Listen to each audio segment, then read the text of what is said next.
আজকে আমরা click funnel sales funnel Bangla টিউটোরিয়ালের নতুন একটি এপিসোড শুরু করতে যাচ্ছি। চলুন তাহলে শুরু করা যাক।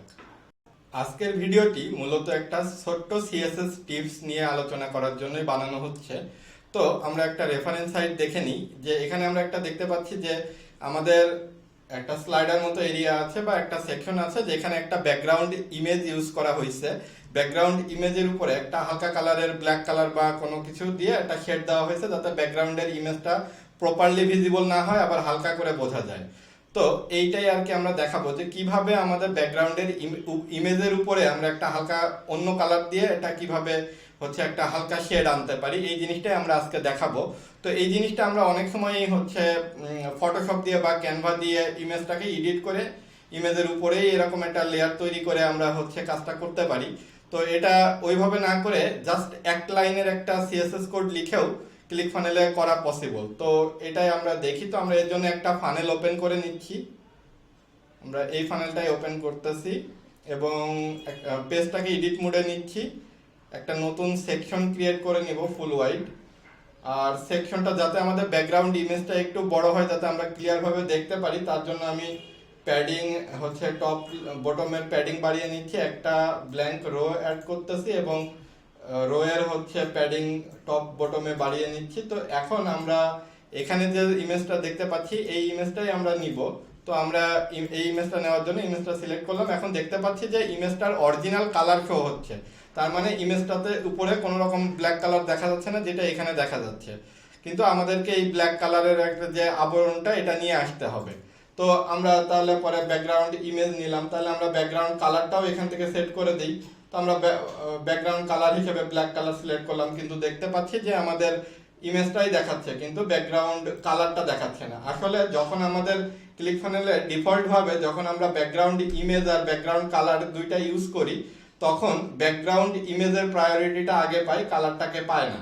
তো এখন যদি আমরা এই ইমেজটাকে বাদ দিয়ে দিই, তাহলে দেখতে পাবো যে না, আমাদের ব্যাকগ্রাউন্ড কালার ঠিকই আছে, কিন্তু আমাদের ব্যাকগ্রাউন্ড ইমেজের জন্য সেটা দেখতে পাওয়া যাচ্ছিল না। তো আমি ইমেজটাকে আবারও অ্যাড করে নিচ্ছি। তো দেখতে পাচ্ছি যে আবারও আমার কালারটা আর দেখা যাচ্ছে না। তো এখন আমরা তাহলে কি করব? আমরা তো ফটোশপে এডিট না করে ক্লিক ফানেলের ওয়েতে করতে চাচ্ছি।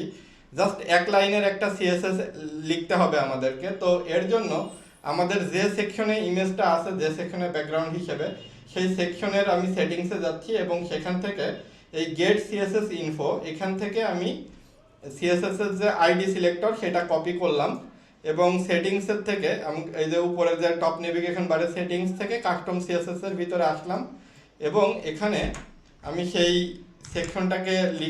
সেকশনটাকে দিলাম।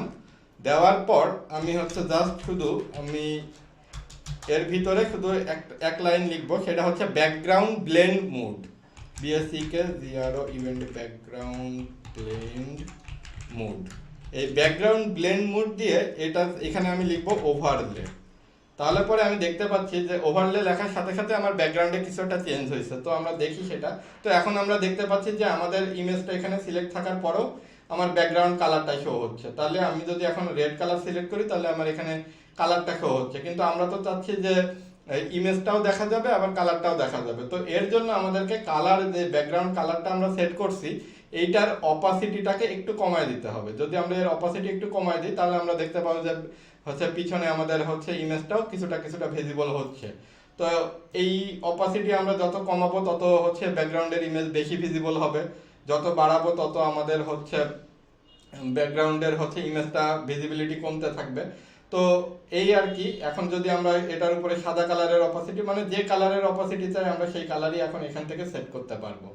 যেমন রেফারেন্সে আমাদের ব্ল্যাক কালারের অপাসিটি ছিল, ব্ল্যাকের একটু এই যে আমাদের এখন রেফারেন্সের সাথে অনেকটাই মিলে গেছে। তো এই আর কি মূলত এই টিউটোরিয়ালের উদ্দেশ্যটা ছিল।